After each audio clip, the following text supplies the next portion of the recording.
Selamat datang di channel YouTube Borin Vlog. Di kesempatan ini saya akan mengulas sebuah kisah legenda terkait dengan Sungai Wai Besai. Sungai Wai Besai yang ada di Lampung Barat dan juga Wai Kanan di Provinsi Lampung. Bagaimana kisah legendanya? Silakan disimak berikut ini.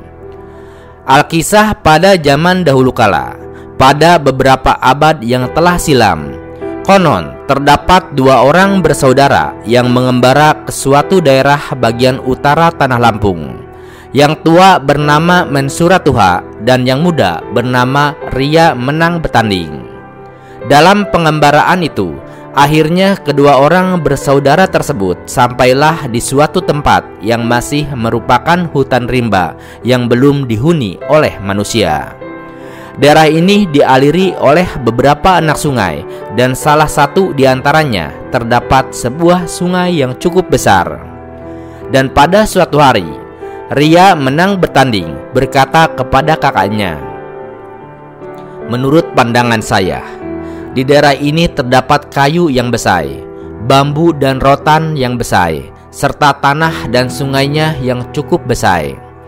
Mengingat di daerah ini segala sesuatunya serba besai dan belum dihuni oleh manusia, maka sebaiknya kita berdua membuka pemukiman baru yang kelak diharapkan akan tumbuh menjadi suatu perkampungan," ujar Ria Menang Betanding. Mendengar ucapan adiknya itu, maka kakaknya yang bernama Mensuratuha setuju saja dan sekaligus menamakan sungai yang terbesar itu dengan nama Sungai Wai Besai, yang kemudian di sepanjang daerah aliran Sungai Wai Besai itu terkenal dengan sebutan daerah Wai Besai, asal kata dari serba besai. Besai dalam bahasa Jawa Kromo berarti besar atau agung. Kata ini digunakan untuk menunjukkan sesuatu yang ukurannya besar, penting, ataupun mulia. Jadi, Wai Besai dapat diartikan sungai yang besar, yang mana dalam bahasa Lampung, Wai sendiri artinya adalah sungai. Kembali ke cerita. Mereka berdua berkeyakinan sepenuhnya bahwa di sepanjang Sungai Wai Besai tersebut belum ada manusia lainnya yang menghuni ataupun membuka suatu perkampungan. Mulailah kedua orang bersaudara itu membuka lahan, membabat hutan di tepi Sungai Wai Besai, sekaligus untuk dua perkampungan yang kabarnya belum mempunyai nama yang tetap. Tatkala kedua bersaudara itu sedang membabat hutan, tiba-tiba mereka melihat sepotong bambu hanyut di Sungai Wai Besai. Setelah melihat bambu yang hanyut di sungai itu, yang mana bambu tersebut mempunyai tanda-tanda bekas dipotong manusia, maka mereka berkesimpulan bahwa sudah barang tentu ada manusia lainnya yang sudah terlebih dahulu membuka suatu perkampungan di bagian hulu Sungai Wai Besai. Untuk membuktikan kebenarannya, mereka berdua mencoba menyusuri Sungai Wai Besai. Mereka menyusuri sungai itu ke arah hulunya untuk mengetahui siapa gerangan yang memotong bambu yang hanyut di sungai tersebut. Ataukah mungkin ia telah membuka pula suatu perkampungan. Ternyata dugaan mereka tersebut benar. Terbukti mereka menemukan seseorang yang bernama Umpu Kawa yang telah terlebih dahulu membuka suatu perkampungan yang kemudian kampung tersebut dikenal dengan nama Cugah. Ria Menang Betanding dan Mensuratuha meneruskan perjalanannya dan akhirnya mereka menemukan suatu perkampungan lagi yang terletak di tepi Sungai Wai Abung bernama Kota Bumi. Kedatangan kedua orang bersaudara itu di Kota Bumi agaknya mengandung hikmah pula, karena di Kota Bumi ini mereka mendapatkan jodoh dengan putri-putri Kota Bumi. Kakak beradik ini kawin dengan putri-putri Pangeran Kota Bumi yang masing-masing bergelar Minak Ratu Demaung, yaitu istri Mensuratuha, dan juga Minak Maju Demaung, istri Ria Menang Betanding.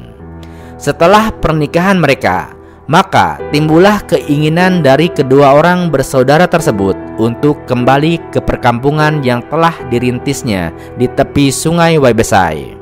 Lebih-lebih lagi, kedua orang tersebut kini telah bertambah anggotanya sebagai modal yang cukup besar untuk pengembangan manusia di daerah yang terpencil di tengah-tengah hutan rimba.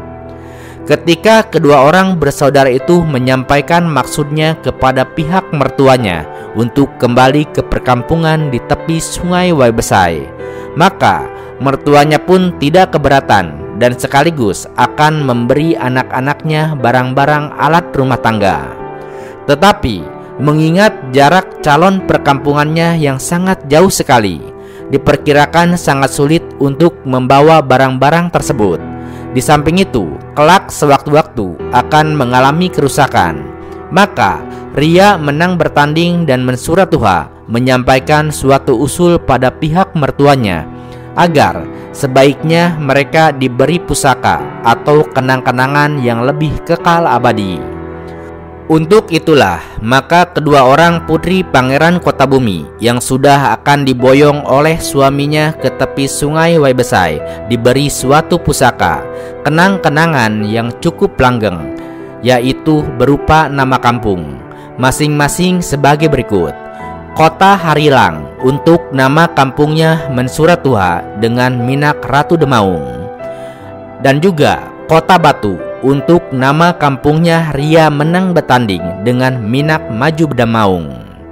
Setiba di tempat perkampungannya yang baru, mulailah kedua orang bersaudara itu menyusun suatu kehidupan yang baru sebagai langkah permulaan dengan iringan cita-cita luhur untuk membangun suatu perkampungan yang permanen. Sejalan dengan penantian siang dan malam, maka Kota Harilang dan juga Kota Batu tumbuh pesat menjadi suatu perkampungan disertai pertambahan penduduknya. Dari keturunan Ria Menang Betanding dan juga Mensuratuha yang mulai berkembang biak setelah berjalan beberapa tahun. Pada suatu ketika, datanglah bencana besar, musibah yang menimpa daerah tersebut, yang ditandai dengan datangnya penyakit, wabah yang diiringi oleh kejadian lainnya yang aneh-aneh dan juga mengerikan, sehingga mengakibatkan banyak penduduk yang meninggal dunia. Akibat dari timbulnya bencana tersebut, timbullah suatu pemikiran bahwa hal ini dipandang perlu untuk melakukan korban sebagai tolak bala. Korban pun dilaksanakan dengan jalan menyembelih seorang manusia yang bernama Sisura. Beberapa tahun kemudian, setelah penyembelihan Sisura, agaknya ketenangan semakin berkurang untuk tetap bertahan di kampung tersebut.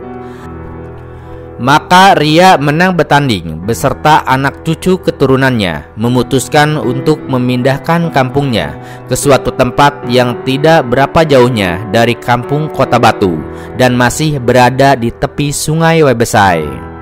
Kampung yang baru ini letaknya lebih kurang 2 km dari Kota Batu yang ada di hilirnya dan kemudian dinamai Gedung Menong.